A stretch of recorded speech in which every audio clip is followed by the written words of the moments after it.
Welcome to our AFR Geek Club podcast. Today we're talking to Bryan Garner, aka BeMoreSuper.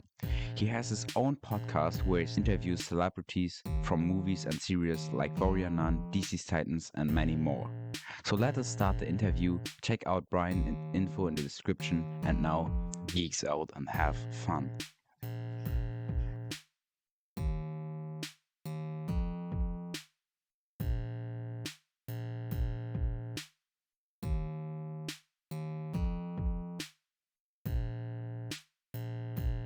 So thanks for coming.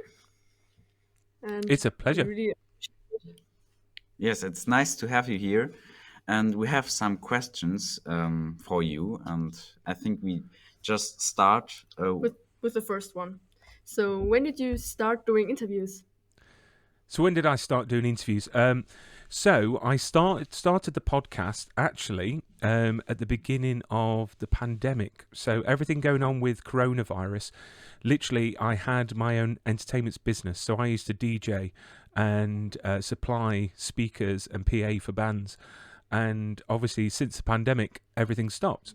So I wanted to do something to keep my mind active. And I thought I'd start a podcast around my love for Superman. And then it's just snowballed since then. So it's been about 2 years I've been doing this, and I've had a whale of a time. And if you said I think you said it started with Superman.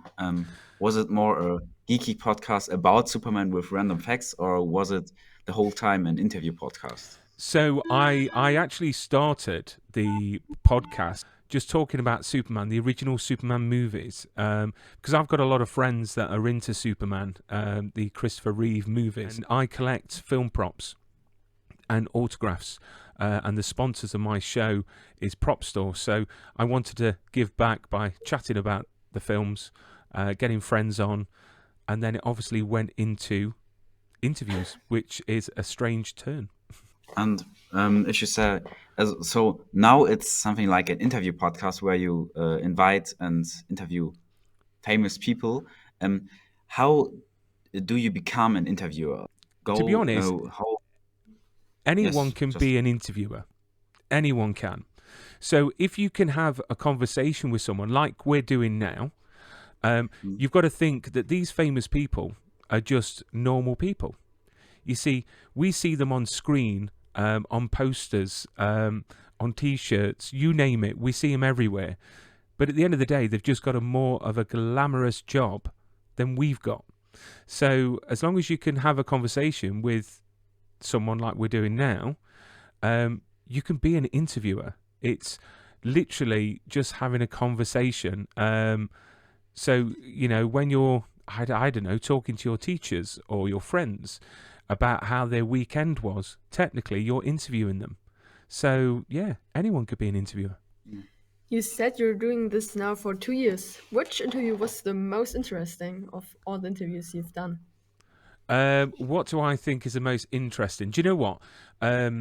It's just finding out, you know, these actors, what really, I don't know, makes them tick. So finding out more about them as real people. You know, one, we see them on screen, but we don't actually know what they're like off screen. We don't know what motivated them to become actors. We don't know what drives them to do their job, because we forget that acting and being on screen is probably the most competitive industry to be in, because, you know, there's so many auditions, there's so many parts. You know, it's a really hard industry to be in. So to speak to these actors to find out what really makes them super, you know, is fantastic. And we are very nervous at the moment. So have you ever been nervous, or is this something like the normal of the day? So you are every time nervous? Do you know what? There is nothing bad about being nervous. Nervous makes us perform better, makes us not forget things. It keeps us on our game. Am I nervous? I'm nervous all the time. The reason being is because, you know, I've suffered from a stutter from a young age, so a stammer. So I had speech therapy for like 7-8 years because I had difficulty speaking, believe it or not. And I actually went into performing arts. So I did a degree in performing arts here in the UK. And I did that because it helped with my stutter. So when I'm speaking to these famous people, yeah, you do get a bit nervous, but that just means that you care. It means that you're passionate about what you're doing.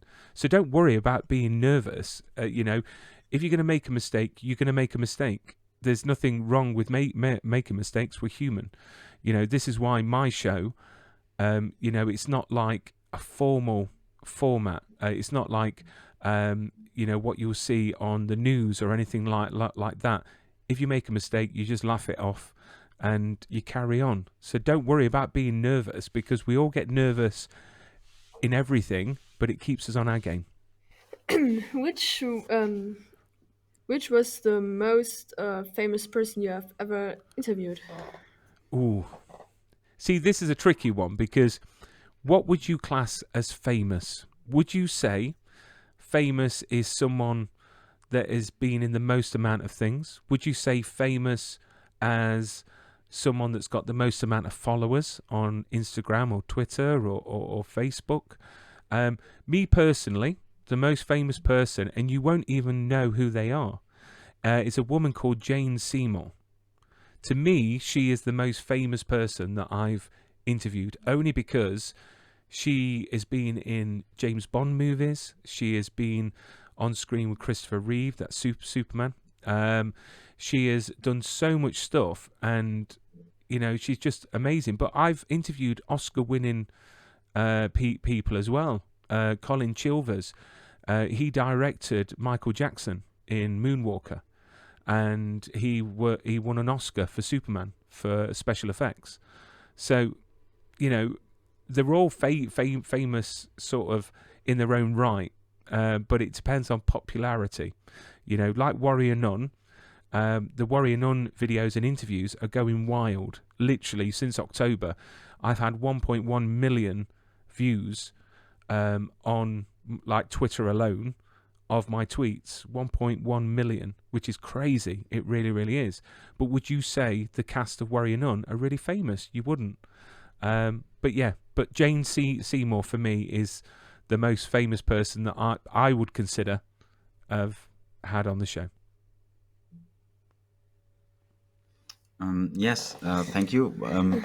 So you, as an interviewer, you getting some questions, but most importantly, you ask people something. But there are surely some questions where you say that's a no-go. What are these questions? To be honest, I mean, as long as you're keeping on track with what you're interviewing them about. So if you're interviewing someone and they've been in a show and you're asking them questions about that show, there shouldn't be any questions that's a no-go. I never talk about people's personal life. So I don't talk about relationships. I don't talk about anything out of their job as an actor. So as a no-go, I don't like to talk about their personal life as much in the way of relationships, because sometimes people just want to keep that private and out of the limelight. When you began interviewing, on which platform did you publish your first interview? So when I started the YouTube side of things about a year and a half ago. And before that, it was just a podcast. So there weren't any video. So I uploaded my first podcasts literally through a app called Anchor. And Anchor distributes all your podcasts to Apple Podcasts, Google, Spotify. You know, they publish it everywhere. So literally you can look on any podcast platform and you'll be able to find my show. So it was literally on all of them in one go. Before you start the interview, do you make something like a list of your questions you want to ask, and have they a special order in your system, or is Yeah. this... So So I've got a list next to me here of questions for this interview. So what I would do before doing an interview, like for example, tomorrow I've got Simon Barry on, which he's quite a big deal in the way of he's a showrunner and director and writer, and he's done so many shows on Netflix and so many different things. So what I'm doing is literally writing down all the questions that I would like to ask. Then I would rearrange them into an order and make the interview flow a bit better. So I would start out the interview by asking, how they are, a bit about the show that they're in, and then I'll ask them about how they started in the industry, and I'd write them all down before I go into the interview, and I proofread them, and I would just put them in order, and then take some out that I don't, might not ask, but I'd have a lot more questions that I would be asking, because throughout the interview, you never know how fast they answer the questions. So it's always good to have a few more written down just in case. So yeah. You need to invite people for your interviews. How did you get in contact with the celebrities? So I'm letting all the secrets out now. So there is a app called IMDb Pro. So IMDb is a site that you can go on and you can see, all your movies, and you can find out who's in those movies. But IMDb Pro is designed for professionals, for agents, managers, journalists like myself, and media outlets. And when you go on it, you can actually find out contact details of those stars. So you can find out who their PR people are, so public relations. You can find out who their manager is, who their solicitor or lawyer is. And then literally you would fire out an email out to them, inviting them onto the show. And then once you've done that, what you would find is that you start to actually get quite a good relationship with a lot of the PR companies. So I've got quite a good relationship with Netflix and Amazon Prime and streaming platforms like that. So I get emails quite regularly asking me to interview people. So would I be interested in interviewing this person? So once you've emailed them out, and I'm more than happy if you give me a list of people that you would love to interview, I'm more than happy to pass over contact details for them, so you guys can invite them onto your show, and get that rolling. Oh, that Yes. sounds very nice. Yes, Thank you. Thanks. How long does the research take for each celebrity for the questions? To be honest, I mean, what I normally do, so if I've got a guest coming on the show, so I will go onto YouTube and I'll put that guest's name in, and I'll see if that guest has done previous interviews. Then I can gauge what that person's like, to interview. Are they quite outgoing? Are they quite fun? And then it starts there. And then it will probably take a couple of days to do my research, check out the star online, check out other interviews that they've done, check out their work. I never get anyone on the show that I don't personally like, because I find it difficult to talk about something that I don't know about. So, I won't get someone on, I don't know, on a subject that I'm not confident with. So I'd rather get someone on that I personally like. But it's about a couple of days of writing down the questions, doing a bit of research. But I try and make it as natural as possible. So you said there is one condition that you interview a person, for example, in this situation, that you like the genre they're in, so the movie or the series. So are there any other conditions they have to submit or complete? No. I mean, the thing is, there are shows out there that literally take part in what they call press junkets, where if a show is coming out, for example, there's a show coming out called The Last of Us, which is a computer game, and there's been a press junket for that, and then you can take part in that, but you only have about 2 minutes with each star. See, I don't like the idea of that. I like to have my guests for at least half an hour to an hour to have a good chat with them, to find out what really gets them working, and get to know them, so the fans can actually get to know them a bit more as the actor. But no, I mean, as long as I like the show and as long as I like their work, I'll have them on. What do you do when your guests are rude? Or You know what? I've never had any rude guests. They've all been very, very nice. The one thing that you might find is if you've had a guest that literally has had like 3 or 4 interviews before you interview them on that day, they can seem a bit sort of not as enthusiastic. They will answer your questions quite quickly. They don't elaborate on the question. They just give you one-word answers. So in that case, it can come across as rude, but then if they've got a full day of interviews to do, you've got to understand that they're talking to someone all day, probably being asked the same question. So I haven't had any rude guests yet. Touch wood. Yeah, that's very nice that you haven't ever had a rude guest. But I have just one more question. With which person do you have your first interview? So the first person I had on as a guest was an American actor called Xander Berkeley. Xander Berkeley was in a series called 24 with Kiefer Sutherland. He was in Terminator 2.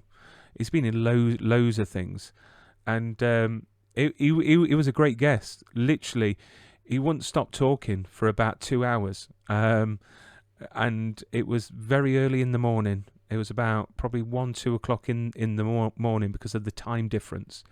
That's the only thing that I struggle with. Being in the UK, if you're interviewing people in America and they're in LA, they're like 7 hours, behind us. So if they want to do an interview at 3-4 o'clock in the afternoon, that means you're not getting any sleep. That you've got to interview them at like 3 o'clock in the morning. when you're talking about this, are you happy with your job, or were there times when you wanted to do something else? Oh, do you know what? So this isn't my full-time job. So I've got a normal day job. I'm a manager for a mobile phone company.